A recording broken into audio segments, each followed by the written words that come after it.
Welcome to EMG Transformations with Dan Stoll. Each episode will empower you to ignite your inner fire and provide methods to maximize your mental and physical performance.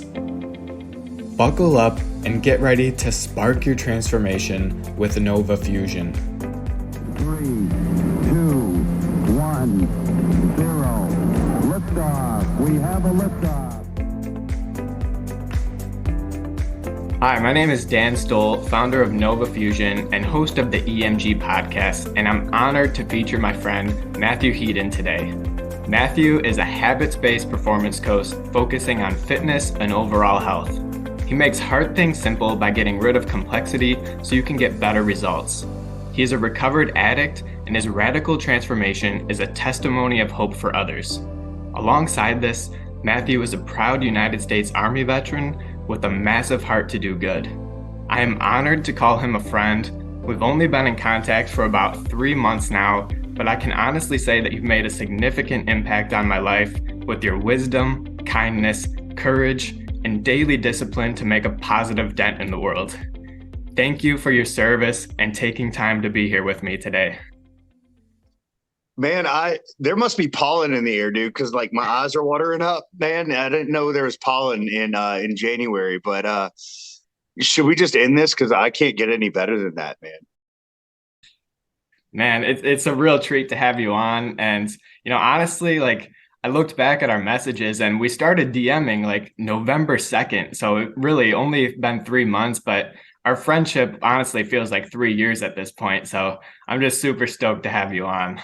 It does feel like a lot longer than that, my friend. And it's been an honor growing with you and watching your growth and watching you transform. And that intro was incredibly humbling, man. I might actually go to bed after this just because I don't think my day can get any better than that, truly.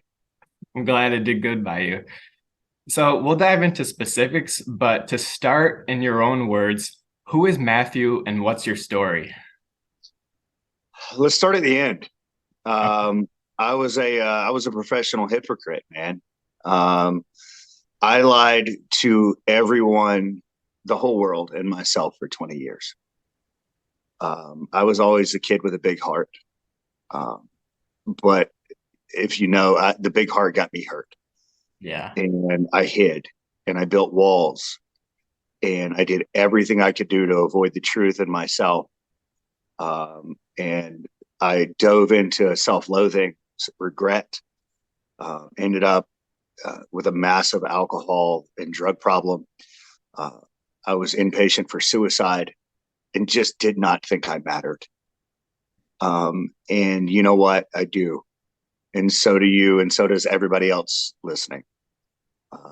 And so now I am still, to use the words of one of my friends, a giant teddy bear, who's a goofy nerd that's a hopeless romantic that nobody should ever screw with. I love that. Yeah. So, yeah, I think that's probably a pretty good place to start, man. Yeah. And so early on, you went into the Army, right? Yeah, man. I had a full college scholarship back in the day. I was fairly intelligent. I used the Darwinism theory with alcohol, that if the strong survived, that the alcohol would only kill the weak brain cells and leave me even more intelligent. Turns out that is not the case. No, unfortunately. But I ended up enlisting in the military 10 days before 9/11, actually, and spent 6 years doing that. I was a military police officer, doing route security, detainee work, raids, all that, and quick reaction force, doing all that fun stuff. But that really does seem like a different life. Yeah. Yeah. So not to talk too much about that, we'll move on, but I'm curious, like, what did you learn the most during your time in service? Is there like any big lessons that kind of like popped out to you, like maybe looking back and connecting the dots?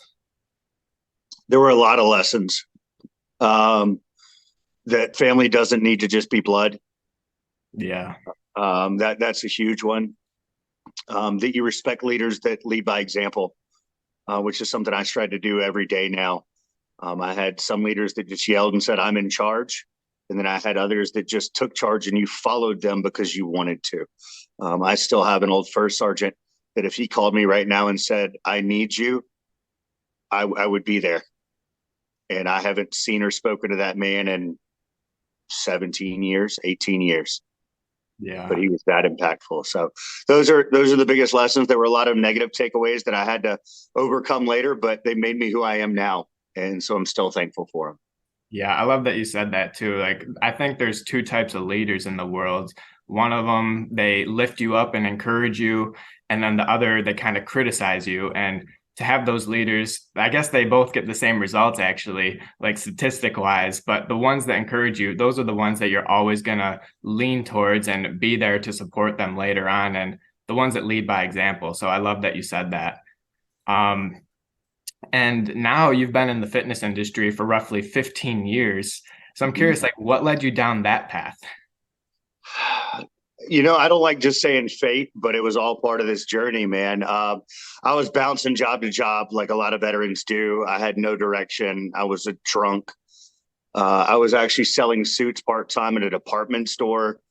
And I had a really good mentor there that taught me a lot about sales and connecting. And I was just selling a suit to a guy one day, and he asked me, he's like, "You seem like a veteran to me." And I was like, "Yes, sir, I am." And he's like, "You're really good at what you do." My wife is the area director for Gold's Gym, and I had an interview with him later, and next thing you know, I got hired, and the regional manager was asking me questions, and I showed up in a suit, and he asked me what my goal was, and I said, I don't know. What's your job title? And he told me, and I said, well, I'll take that one. And he's like, I don't know if you're the cockiest person I've ever met or the most confident. And looking back, I would go with cocky. But that's how I ended up here. I ended up actually taking his job. So you did but it. Yeah. But I remember sitting there saying, being the trainer would be the life. And I didn't understand what it meant. I went through the training process of do what I say, and all that, and eventually got to where I am now, with the style and technique that I use. Yeah. So after 15 years, like, what do you enjoy most about what you're doing? It is such an absolute and utter blessing to watch people accomplish things they never thought they could again, or for the first time. So many people think, man, it's about the weight, or man, it's about, looking sexy in this. And those are real goals. Those are absolutely real things. But watching people uncover the why those things matter. You and I did this. I took you down a ninja journey into your own brain. But diving into the psyche, diving into people's innate reasons why they want to do things, and then accomplishing them. For instance, the other day, I had a client. He said, man, I had a dream the other day that I was kayaking. And when I woke up, I realized that it wasn't just a dream, that I would be able to do it again. And I never thought I would be able to do that again. And he had tears in his eyes. And of course, then so did I. Yeah. And he said, and you helped give me that. So you want to ask what keeps me going? Come on, man. Come on.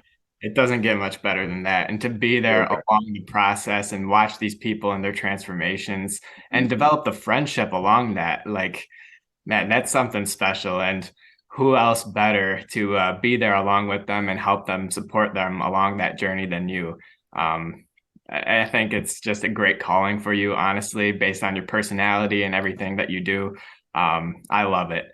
And, going back to that conversation that we had, a big takeaway from that call was set standards to achieve your goals. So I'd love for you to talk about that a little bit more.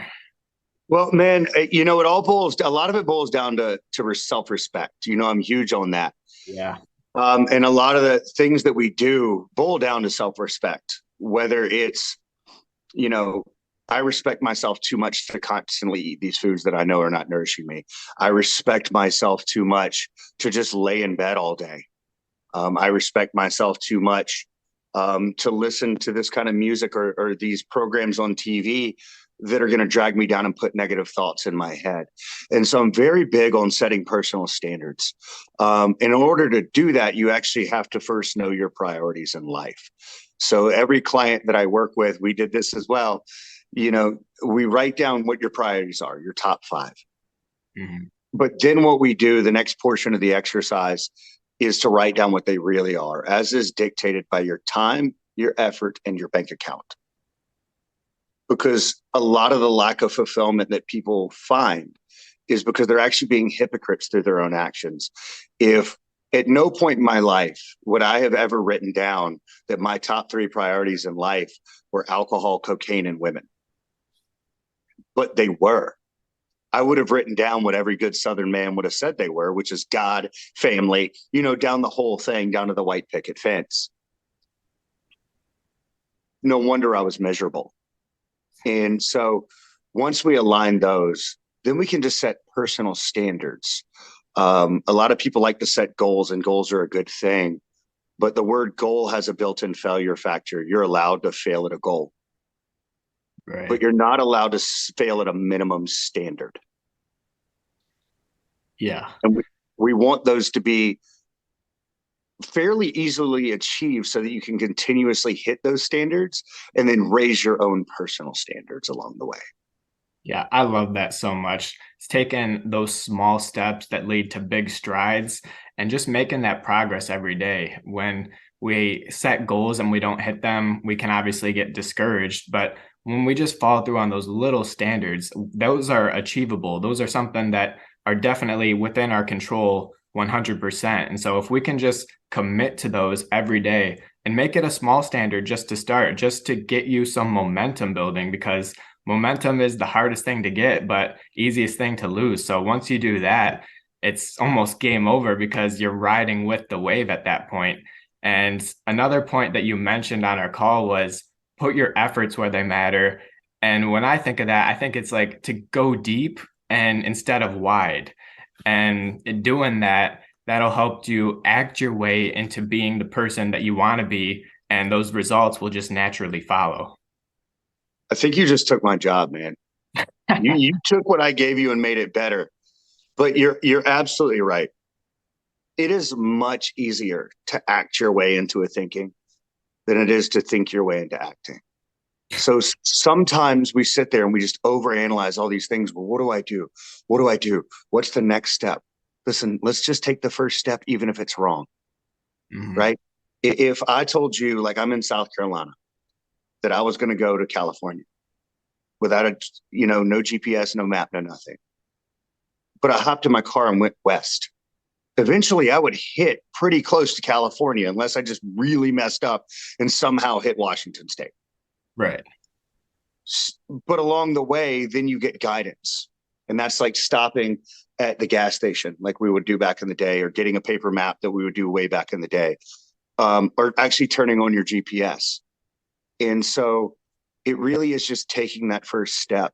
And something that really resonates with myself is there's so much anxiety when we sit there and think about taking that first step. But action alleviates anxiety. And, we discount so often baby steps. Well, it's just a baby step, just baby steps. Think about this and put it in perspective with me for just a second. Wouldn't a baby step actually be the most monumental one? Like that is a child's first step and first action into being independent. Yeah. So when you discount a baby step, reframe it and think this is the most monumental one. You are going to stumble. You're going to fall. You're going to have to crawl sometimes. You might even cry. But that is a monumental step. I love that. That analogy from the driving out west to California, stopping at the gas station to taking that first step.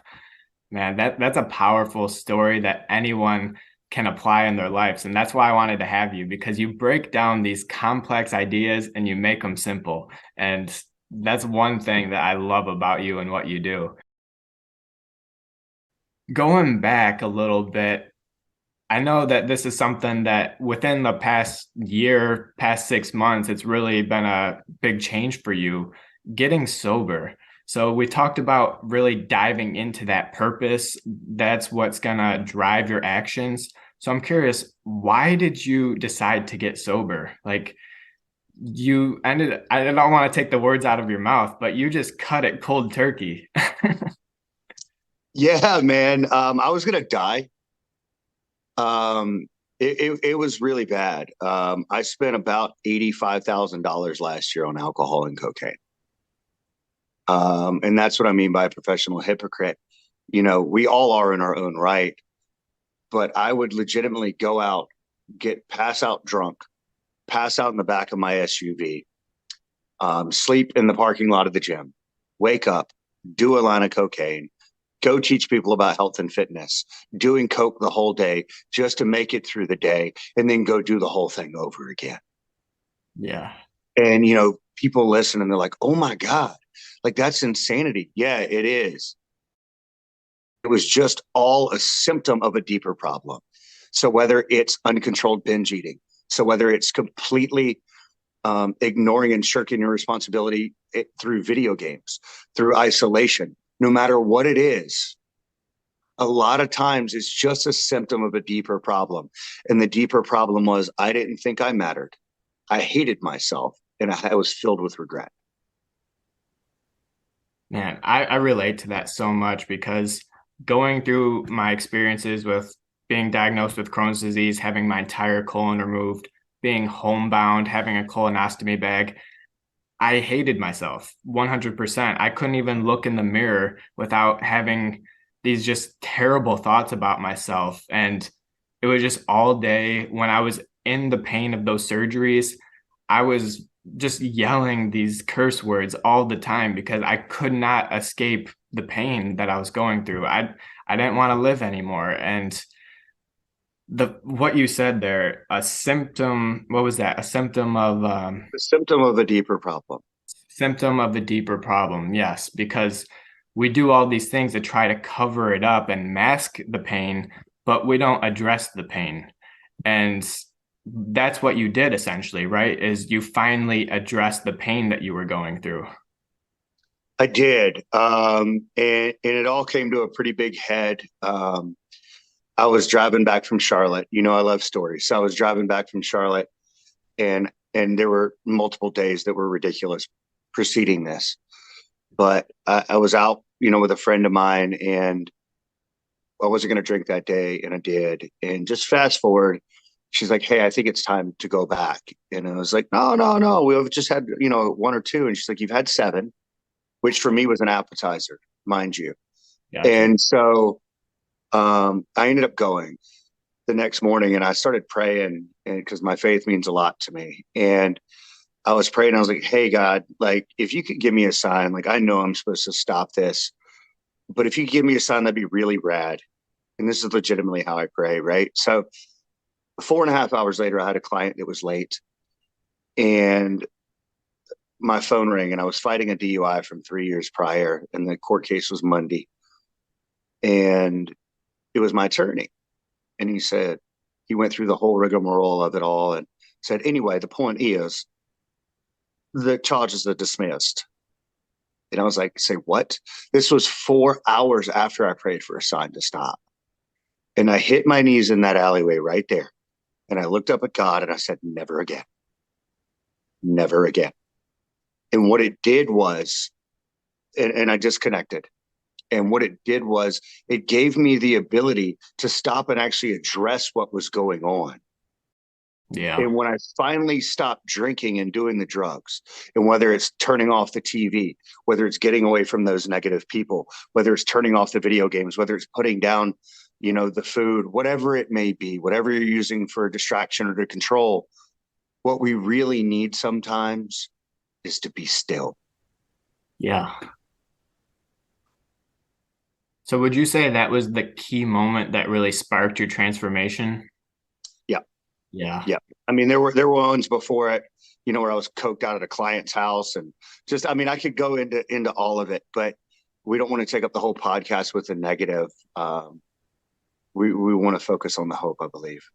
Yeah, that's what we're here to be, a beacon of hope and shine your light, because that's what you're doing. You really are a beacon of hope. And I am truly grateful to call you a friend and have you in my life. And you went through Same. those experiences and they didn't crush you. They came close, I'm sure, but you made it on the other side, and you are a testimony of what's possible when you really put that one foot forward in front of the other. You take that first step, that monumental first step, and you believe in yourself, because that's what you have to do. And yes, it takes faith and assistance from that higher source, but you have to follow through on that. You have to do the actions, and you have to live with yourself every day. And so you put in the work and you did all of that. And now you're shining as much as you can and sharing your lessons. You're vulnerable,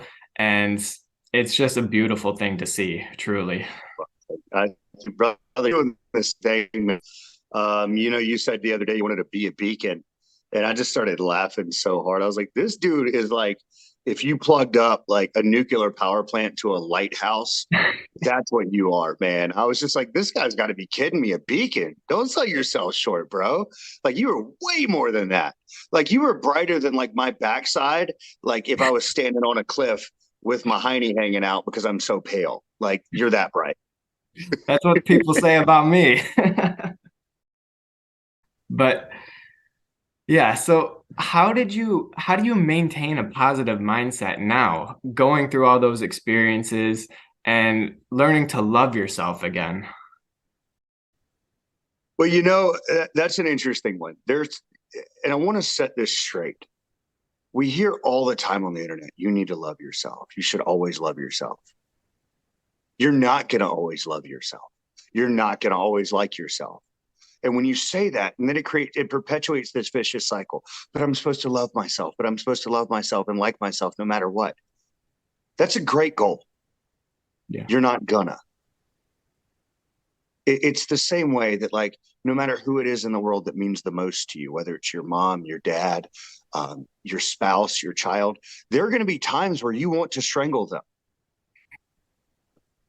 The Yeah. relationship with yourself is no different. But what it is that is focusing on just those steps. And I know you're very big on this, but a lot of it is just practicing gratitude. And it sounds like some hippy dippy hug a blade of grass stuff. But imagine this. Imagine that if everything you didn't say thank you for today or thank God for today was gone tomorrow, would you approach today just a little bit differently? Always. Yeah. So that's how. That's how. I mean, my house has been apart. AC one, my flood, through tires in the past 2 weeks. Like, all these crazy things going on. But you look at it and go, all right, well, is there a lesson here? What can I learn from this? And sometimes the lesson is life sucks and life is hard. But life doesn't get less crazy. We just get better at it. Yeah. Yeah. Life doesn't get any easier. We get stronger. And there's those stories about like a guy carrying up a boulder up a mountain, and he does this every day. Does the boulder get any heavier, or does he just get stronger from continuously doing it? Again, it's him making that consistent progress every single day. And that's where it starts. For if you're in a negative mindset, you have to look at those small things. Take another first step to journal 3 things that you're grateful for. There's gonna be 3 things. Even if you can't think of it, stay there for 5-10 minutes. You're gonna write down something. So there's always something to be grateful for, always things to appreciate in your life, people to appreciate, friendships, and you just have to look for the good, in my opinion. Just, again, be grateful, like you said, have that attitude of gratitude. But man, there's always positivity out there. With the yin yang in my logo, like, that represents duality. And that came from going through my darkest times, because even though it was so dark and I couldn't see any light at the tunnel, there was the smallest spark out there. Okay, cool. Take 2. Take two. I don't even know what I was saying. So I do want to say this. I just thought of this, man. You know, I love weird analogies. It's kind of like be like Batman, right? You know, like Batman, no matter what comes up, the dude's got some weird tool in his tool belt for it. yep. So Bruce Wayne life, bro. It's like find a new tool and be like, yo, like, and God to me is like I forget the guy's name. It's not Alfred, the one that makes all the cool toys. I was gonna say Robin, but not Robin. No, No. no. But like be like Batman, bro. Like I got a tool for that. Yeah. Always have a toolbox for your health, your mindset, your relationships, every aspect of your life. So then when something happens, you can just go in the toolbox and you'll have a solution for you. And put the right people around. So that you asked that question, right? And it was God, it was my inner work. But one of the key components I see a lot of people make a mistake with is they keep the same people around and they stay in the same environment. And you can't stay in the same environment and expect not to have the same pressures and use willpower to be strong enough because willpower is a fleeting thing. Yeah. And so you're setting yourself up and setting those boundaries really. I'll tell you what, man, I spent a lot of time alone. And it's okay. I would rather be alone than with people that are sucking me dry. And a lot of my friends now are people that I haven't even met, like yourself. But I'd rather have that. Yeah. And have these types of conversations than hearing about some drama that you don't even care about that's just negative and it's like the news. There's just no point to even listen or watch it. And you could have things that move you towards your goals, people that help you with that. You make new connections, new friendships. It's like, which would you rather have? I'm all day on the positive side. Well, and I'd rather have people around me to go, no, bro, you messed that up. Like, Yeah. try again. And people are like, well, you just did your best. Well, you know what? And this isn't a popular thought. And I'm going to hit you with one I haven't hit you with what yet. Okay. Sometimes your best isn't good enough, but the implied task is to get better. Yeah. Instead of thinking, I'm not good enough as a negative, try this. I'm not good enough yet. There's always something to learn. Well, that's it, because some things we're not ready for. But it doesn't mean you won't be later. Right. Yeah. Everyone starts as a beginner. And to become the expert, you have to look a fool. You have to do things that you're uncomfortable doing and meet new people that help you along your journey and show you the way. And through that process, like you were saying, that's how you're going to continue to go up. But if you are too afraid to be the fool and to have your thoughts of your insecurities and just this analysis paralysis hold you back, you're not going to get anywhere and you're not going to become the highest version of yourself that you know that you can be. That's it, man. Voltaire said it a long, long time ago. Perfection is the enemy of good. So just keep Yeah. going. Yeah. Just take messy action. If you're going to do anything, start there. Yep. So, why is being vulnerable important? And especially for the men out there listening. We are taught this stoicism, and I do love my Stoic philosophers, but there's this implied strength in being cold. That's not strong. Mm. It's not strong. And having this wall up and letting no one in, right? The problem is when you let no one in, you can't let yourself out. And there is an inherent reason that men are twice as likely to be homeless. I believe 30% more likely to commit or complete suicide because we keep all this crap in and we don't share it. Yeah. And you know what? Shame on us. And the thing is, it takes a lot of, it's not weak to share. Now you have to be careful who you share it with and you have to have the right people. Okay. But the thing is, when you let that out, this massive relief comes. Oh, yeah. This massive relief comes. Let's say the female in your life, you want to know why she's not treating you like a king. You're not able to give her the safe place she needs. Mm. She can't feel seen and heard if you're being a cold-hearted jerk.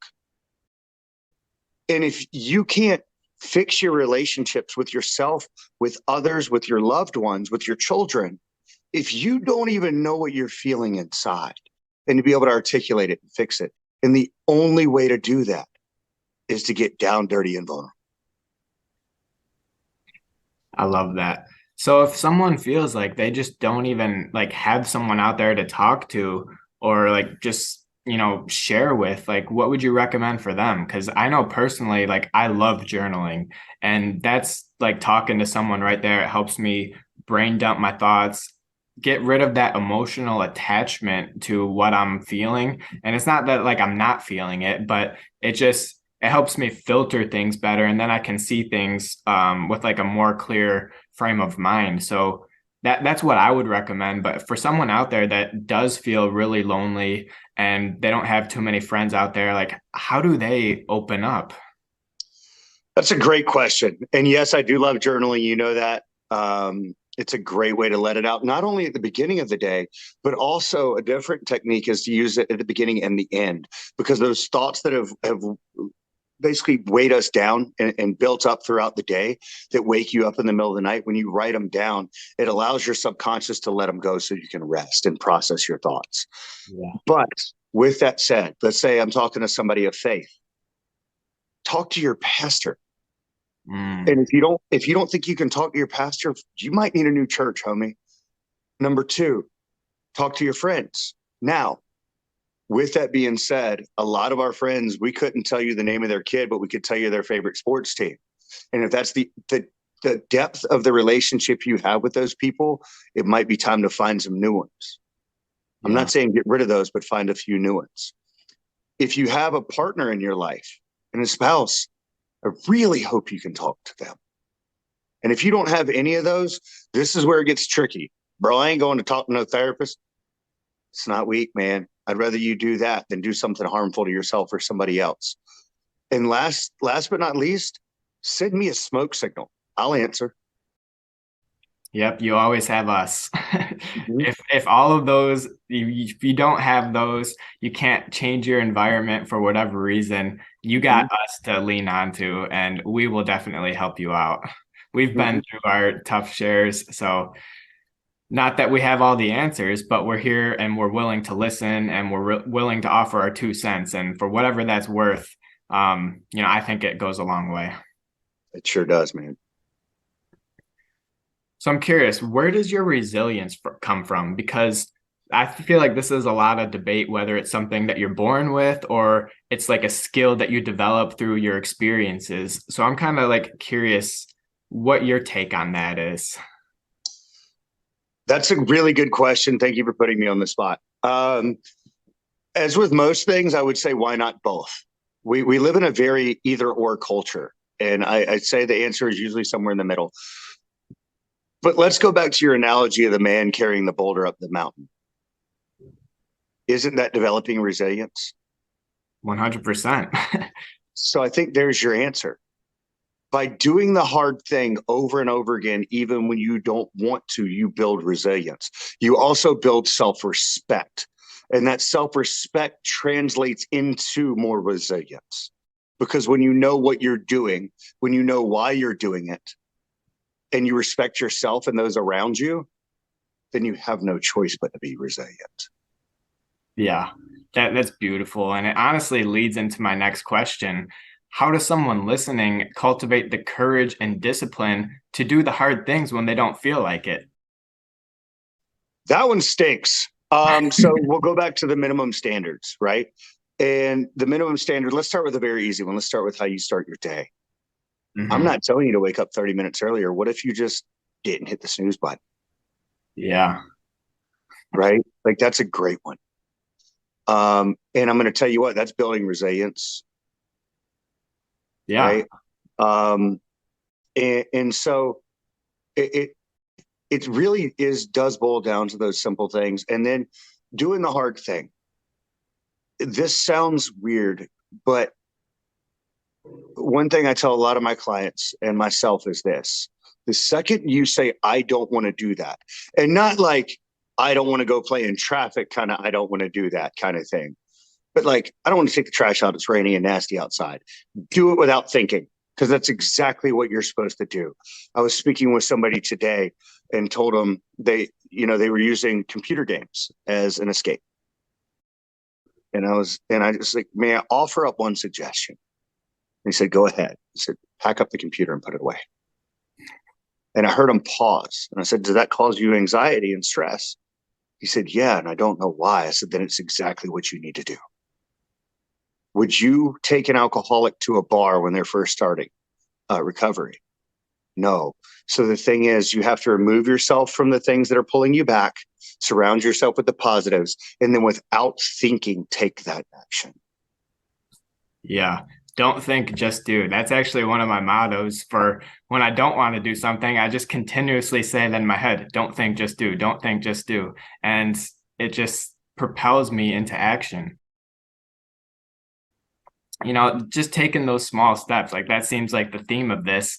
It's like going to a workout in the early morning or taking a cold shower. You're never going to want to do it, but what are the rewards of that? And if you can like kind of weigh that out, like, does this align with my vision?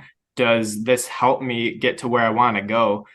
If it's yes or no, that if it's yes, do it right now. If it's no, then you know that you shouldn't be doing it. And then that will like help you with your goals, and that'll just help your overall day and your productivity when you can just do that quick yes or no. Does this align with my goals? Does it move me towards? Yes, no. It's that simple. You nailed it. It goes back to the first exercise of writing down your priorities. Does this align with my priorities? Yes. Yeah. And that's why you don't get to skip steps. The steps matter. Yeah. And another thing is like leaning into your purpose, because that is gonna drive you more than anything else. And then once you can do that, you can outwork your self-doubt until you have that undeniable proof and the results when those stack up. Yes, I will say this. Most people don't know their purpose. That's true. It took and me then it becomes, well, how do I find my purpose? Well, let's start more simply than that. Let's find our priorities. Let's line up everything with the priorities, because it's really hard to find a purpose when you're not acting in your priorities. And when you're doing those things, it may become a little bit more clear. Yeah, for sure. So if you could give advice to your younger self who is struggling the most, maybe like in your early 20s or probably like around there, what would you say to that guy? I wouldn't say a word. I'd just smack him right in the face. Honestly, man, I wouldn't tell myself anything, because then I would change what I did. The only thing that I would change from my past, is the people I hurt, because I hurt a lot of really good people. And I'm really glad I'm forgiven for that by God. I don't know that some of them will ever forgive me. But if I changed any of it, then I wouldn't be sitting here right now. Exactly. So I might just show up, punch myself in the face, and teleport out. Like, hey, that guy looked familiar. That's a sign. Yeah. Yeah. Sometimes that's all we need too. Like, we don't need this huge wake up, or like this direction, because again, you wouldn't be the guy who you are now, and you wouldn't be making the impact that you are now. And you never know how that ripple effect will happen. But there's one thing that we can do is be proud of our progress, be proud of who we are today, despite all of those things that were bad at the time that we had to overcome. And that it always seemed like that life was just happening to us and not for us. But through the years, we can connect the dots and really just appreciate that, like, all of this was a blessing in disguise, but it was all here to help me and to help me grow and become who I was meant to be. That's it, brother. When we sit there and we just sit there and say, why me, why me, why me, over and over, because I know we've both done it, then you miss the lesson. Yeah. And then when you miss the lesson, you miss the blessing. Oh, that's so good. I mean, my philosophy, experiences plus mindset equals growth. when we can go through those same experiences over and over, but if we don't get that mindset shift, we don't learn the lesson, then we're just going to continue repeating those same mistakes. We might stay in those toxic relationships. We might do all these things. We're not going to change our environment. And so once you can get your mindset to shift, that's where the growth comes. And, having this conversation highlights all of those lessons that you've learned along your way. And I'm truly grateful to just have you share all of those. And, truly thank you for taking time to be here with me today and sharing your vulnerable story. You are a role model and a beacon of hope for those going through adversity. And you have honestly impacted my life for the better in such a short amount of time. I'm truly grateful to call you a friend. The world is a better place because of your courage and your kindness. And I know you got some things going on yourself. So you got some coaching, you got a book coming out. Love to just have you tell us a little bit about that and how we can get involved. Why do you keep putting me on the spot after you choke me up every time, dude? Like, is this on purpose? Like, you're like, let's get the Army veteran to choke up on camera and then ask him about what's going on in his life.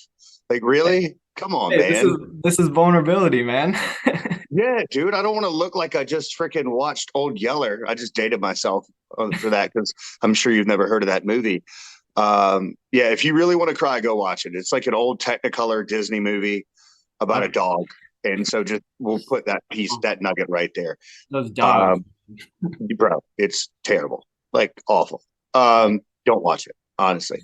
Yeah, it's legitimately the opposite of a Hallmark movie. Yeah, so I have my coaching, Matthew Headden coaching, where I do everything that we just talked about.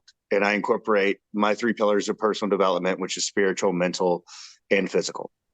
And we work backwards. We set the priorities, we align, and then we create goals, and then we work backwards to create the habits to get us there. When you look up, everything has changed.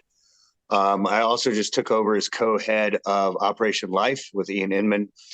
And that is a Christian-based entrepreneurs network and coaching service as well.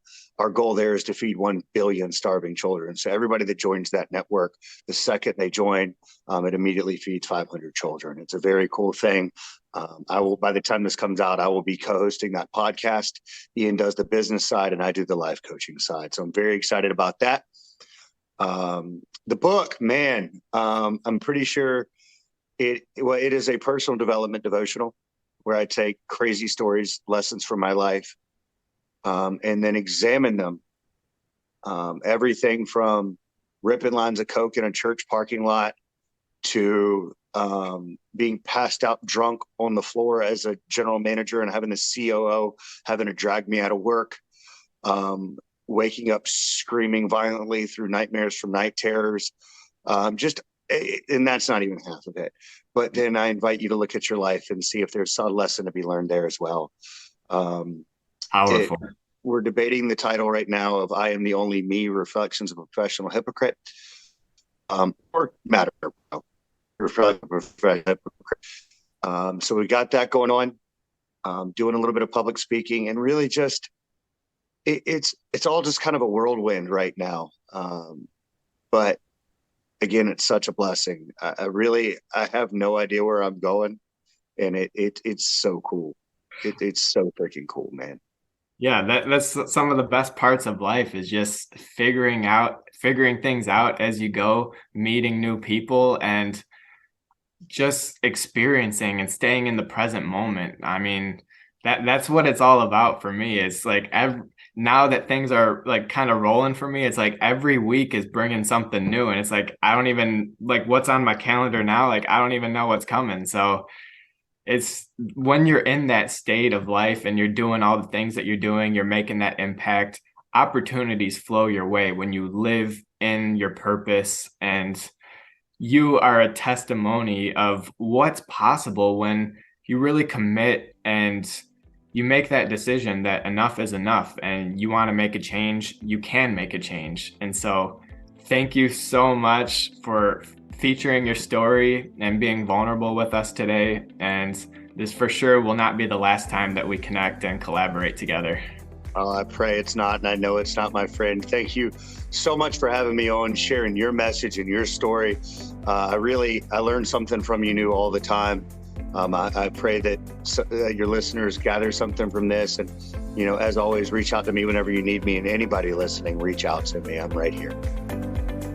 Thank you, man. How'd you think about that? Dude, you seriously made me cry twice, you butthole. At least it was at the start and the end. Yeah, God, I feel like it was like my marriage. Oh, man. Thanks for tuning in to this episode of EMG Transformations. You never know how one valuable insight can make such a big impact. Please leave a 5-star review if this episode had a positive impact on you. And don't be shy to screenshot and share episodes on social that you found helpful so we can spread the message and make the world a better place. You never know who may need to hear and the impact it has on them too. We're only scratching the surface. There's so much more to learn. Subscribe and stick around to manage stress, improve your health, and create lasting lifestyle changes. We'll see you next time on EMG Transformations.